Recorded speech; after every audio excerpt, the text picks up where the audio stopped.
Dukun itu wong paling kena dipercaya riyen. Eling-eling dukun itu dulu orang yang paling bisa dipercaya karena dekne entuk bocoran saka jin sing iso ngakses napa langit.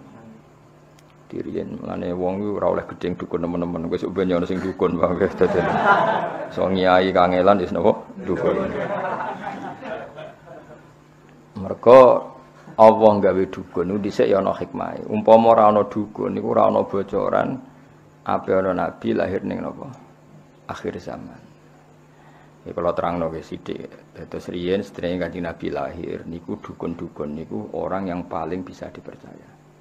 Mergi saged ngakses langit lewat perewangan apa? Jin.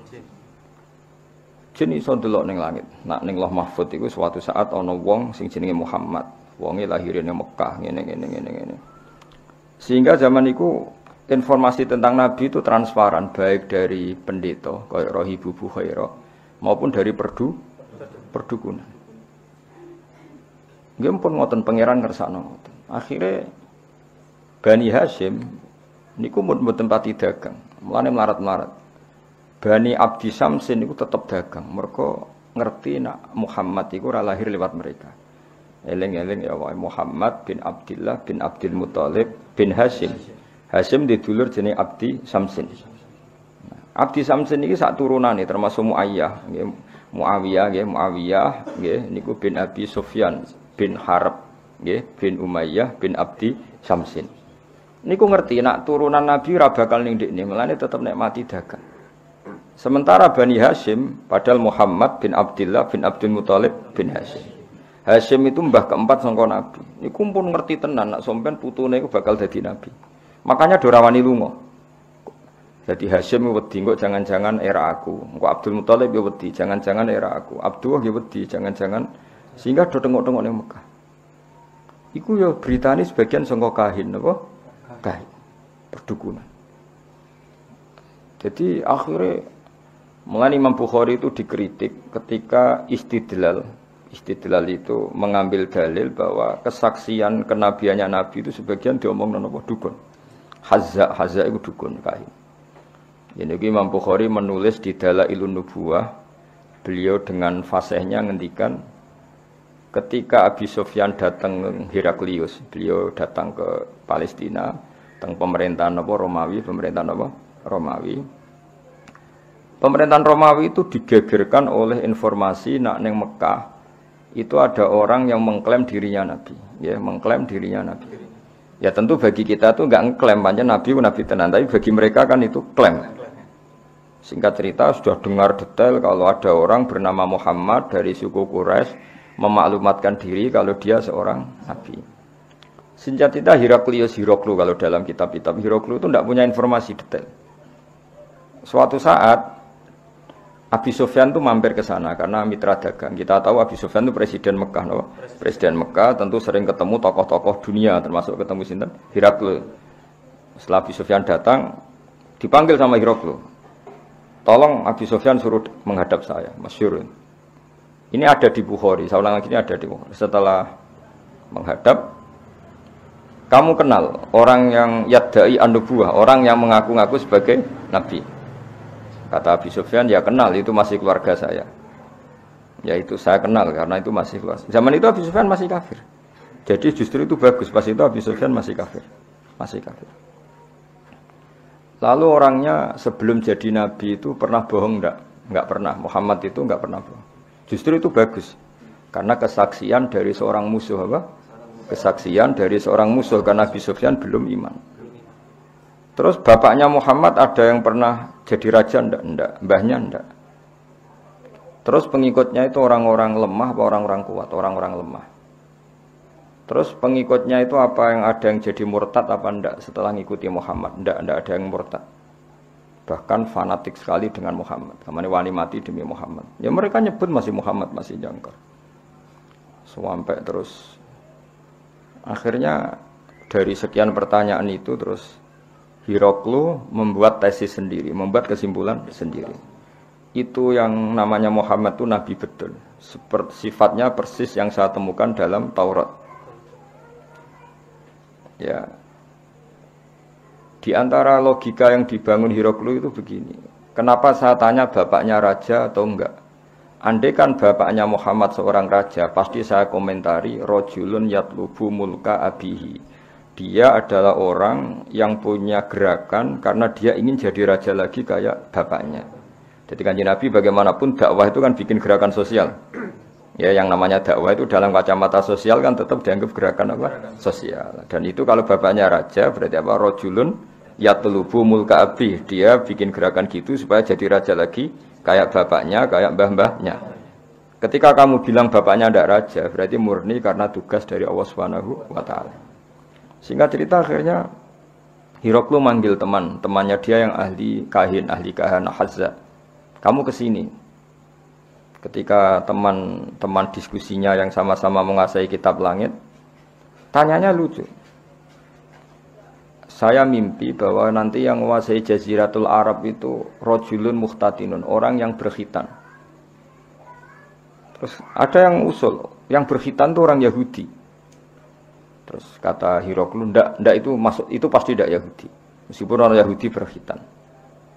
Terus ketika ada cerita innal Arab yahtatinun, orang Arab itu berkhitan.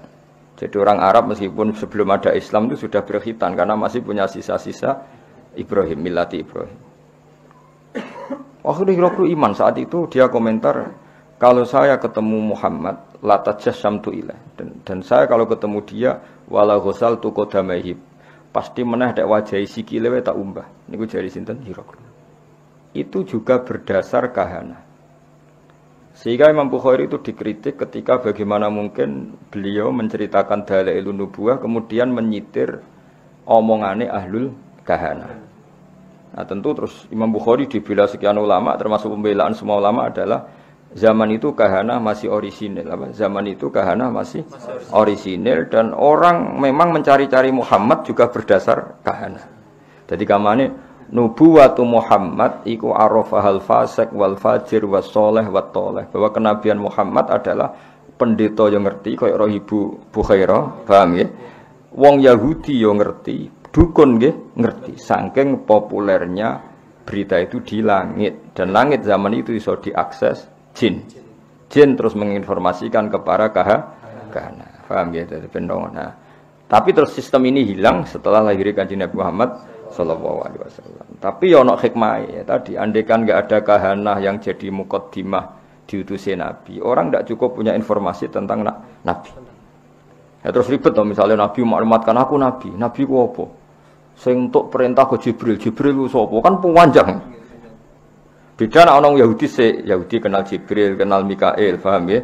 Roh Ibu Bukhairah ya kenal Nabi akhir zaman. Sehingga wong kabeh diskusi tentang Nabi akhir zaman. Jadi cara saiki wis di seminar, wis dadi trending topik. Orang sudah bicarakan itu semua. Paham ya? Terus kabeh sing dikae pangeran ana hikmahe. Mane kahana zaman iku ana gunane. Termasuk bocoran langit nak ape ana nabi akhir zaman niku berdasar napa? Kahana. Mane Imam Bukhari ngebabkan dalailun nubuwah niku termasuk komentare ahlul kahana. Paham ya? Tapi kahana sebelum itu, ya, sebelum ada apa pemutusan hubungan apa langit. Ini jenenge apa? Semua ngerti wa basyaratil jinnu bi dzali zamanihi wa antuhiyatil kahanatu wa rahibatir rabbaniyah. Terus wala hijalan dadi guncing. Apa hija itu sesuatu sing gumlender napa.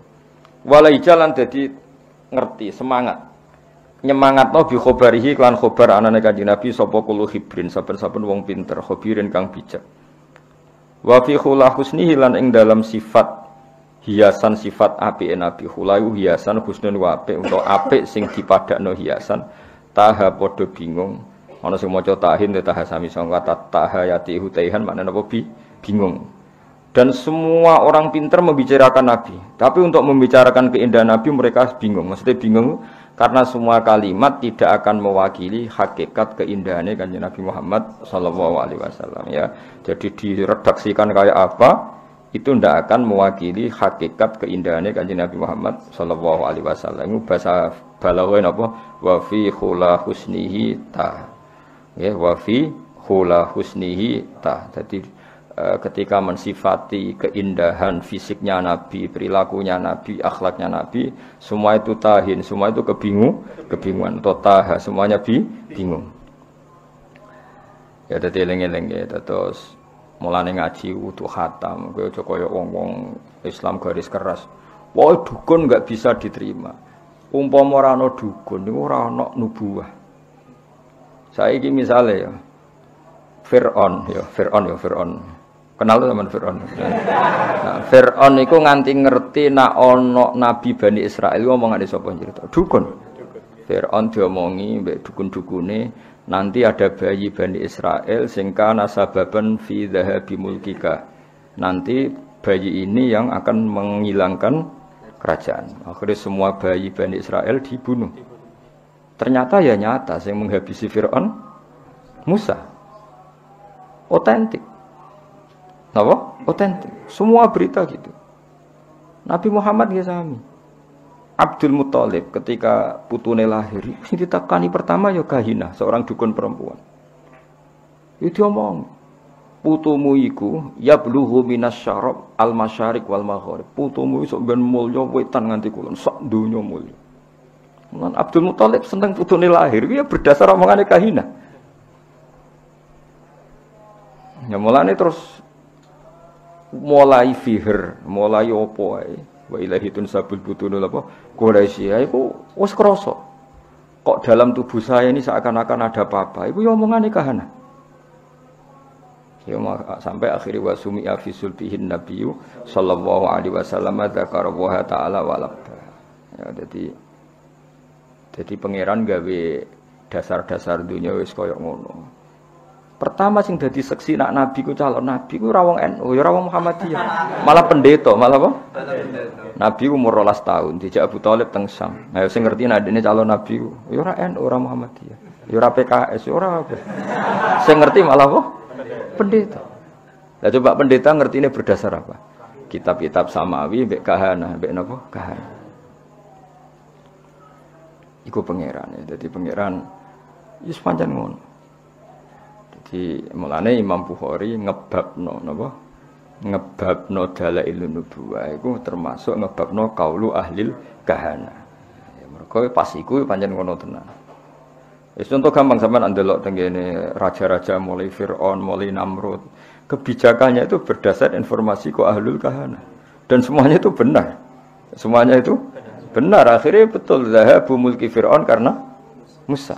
Meskipun Fir'aun berusaha mati-matian membunuh bayi Bani Israel, malah lali, malah sing mestine lakone malah di rumah. Mergo pangeran mau ngetokno nak Fir'aun iku goblok. Ngrumat kok ngrumat musuhe. Jadi pangerane mau kepengin apa wa nuriya Fir'auna wa Hamana wa junudahuma apa kanu napa khotin pangeran butuhe ben ketok gobloke Fir'aun. Wong kok ngrumat musuhe. Jadi rasa mbok fikih piye hukume wong Islam di rumah wong kafir. Kowe nek muni haram ya keliru. Nabi Musa di rumah wong apa? Kafir. Nabi Muhammad di rumah Abu Lahab. Mane karo usah dadi Islam garis keras, hukum Islam di rumah wong kafir ku kafir. Lah Nabi Muhammad di rumah sapa? Abu Lahab. Ora ono ning tarikh Nabi Muhammad di rumah wong NU Muhammadiyah PKS. Sing rumah malah sapa? Abu Lahab.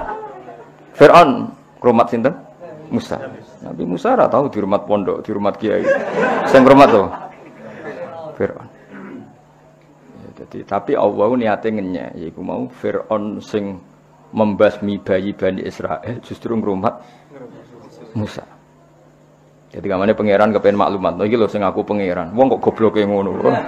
Musa kok di rumah. Iki jeneng wa nuriya Fir'auna wa Hamana wa junudahuma wa anu khotin. Kabeh ketok gobloke, ketok salah. Wong kok ngrumat Musa. Jadi pangeran cara Jawa melehno sinten? Fir'aun. Tapi omongane kahana iku ora ana sing salah. Ya omongane kahana iku ora ana sing salah. Ngipine Abu Jahal ya ora salah, ngipine Abu Lahab ya ora salah.